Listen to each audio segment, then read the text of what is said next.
এইভাবে খাওয়াতে হয়, কত নাটক করে।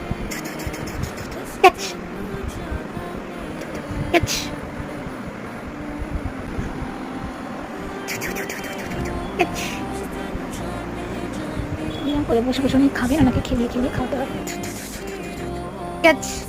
বড় এসে এখন খাবে, একটু আগে বললাম বিস্কুট খা, মুখ থেকে সরিয়ে দিল, আর এখন বোনের থেকে খাবে। নাটক।